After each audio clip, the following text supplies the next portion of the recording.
Hello students, welcome back to our YouTube channel Sarika Teacher.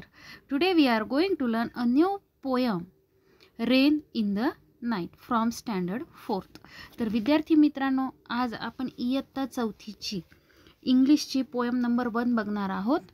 Unit number 1 ची rain in the night. Okay, so let start the poem. Raining all night long, sometimes loud, sometimes soft, just like a song. तर पहिल्या चार ओळींचा अर्थ बघूया. Raining म्हणजे खूप पाऊस पडतोय.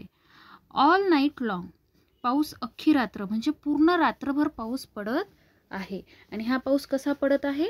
Sometimes loud, sometimes soft, just like a song. तर समटाइम्स लाऊड, काही वेळा तो एकदम मोठा पडतो, जोरात पडतो. तर कधी कधी खूप सॉफ्ट म्हणजे खूप सौम्य पडतो, मीन्स कमी पडतो. जस्ट लाईक अ सॉन्ग, जसं काही एखाद्या गाण्यासारखा.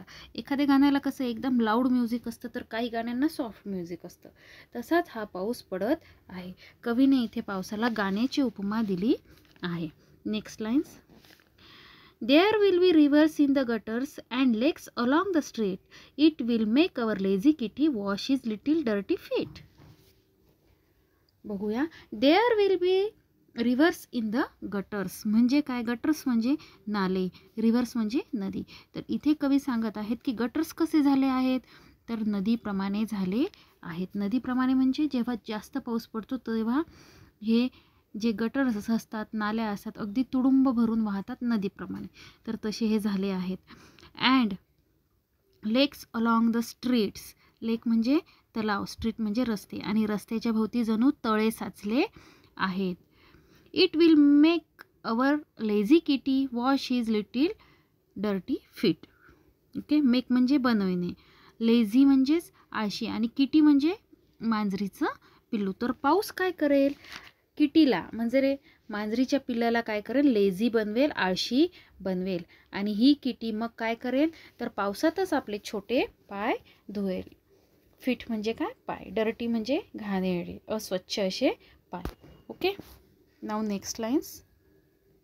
The roses will wear diamonds like kings and queens at court, but the pansies all get muddy because they are so short. इथे बघा आता काय म्हटलंय. The roses will wear diamonds. Wear म्हणजे काय? घालणे किंवा परिधान करणे. तर पाऊस पडल्यानंतर पावसाचे थेंब या गुलाबावर राहतात, आणि या थेंबांवर जेव्हा सूर्यकिरण पडतात तेव्हा हे थेंब डायमंडसारखेच, हिऱ्यासारखे चमकतात. मीन्स हिरे परिधान केल्यासारखे हे गुलाब दिसणार आहेत. Like kings and queens at court, आणि जसे काही राजा राणीच्या दरबारात गुलाबाने हिरे घालून तो तिथे उभा आहे. But the pansies all get muddy because they are so short. आता रोज तर झालाय, रोजने डायमंड वेअर केलेत, पण पॅन्सीज म्हणजे काय? तर हे इथे तुम्हाला चित्रात दिसत आहे छोटे छोटे फुलांचं, ही जी झाडे आहेत ती फुलांची शॉर्ट झाडे. तर ही जी पॅन्सी आहे, फुलांचे झाडं आहेत, तर शॉर्ट म्हणजे खूप लहान असल्यामुळे ती काय झाली आहे? चिखलाने, मडी म्हणजे काय? चिखल. तर चिखलाने माखले आहेत, चिखलाने पूर्ण भरले आहेत. Last lines. I will sail my boat tomorrow in wonderful new places, but first I will take my watering pot and wash the pansies' faces.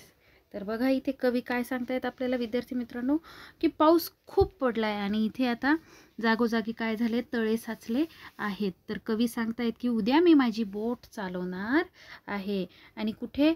Wonderful अशा नवीन अप्रतिम अशा जागेत ते चालवणार आहेत. पण त्यापूर्वी काय करणार आहेत ते? But first I will take my watering pot. पण सगळ्यात पहिले मी त्याआधी काय करणार आहे? पहिल्यांदा झाडाला पाणी देण्याची झारी आहे ती मी घेणार आहे. And wash the pansies faces. ही चित्रामध्ये जी आहे ही झाडाला पाणी घालण्याची, हे बघा ही झारी असते. तर वॉटरिंग पॉट म्हणजे झारी, आणि ती मी पहिल्यांदा घेणार आहे. आणि हे जे आहे वॉश द पॅन्सीज फेसेस, ती घेऊन फुलांच्या फेसेसवर टाकणार आहे. त्यामुळे तो जो चिखल त्यांना लागला आहे तो निघून जाईल, आणि त्यामुळे ही फुले पुन्हा टवटवीत हसरी दिसतील. ओके, तर अशी कल्पना कवीने इथे केली आहे. या कवितेचे पोएट आहेत एमिलिया जोसेफ बर. Okay, I hope you understand this poem. तेव्हा पुन्हा भेटूया नेक्स्ट व्हिडिओमध्ये. तोपर्यंत बाय.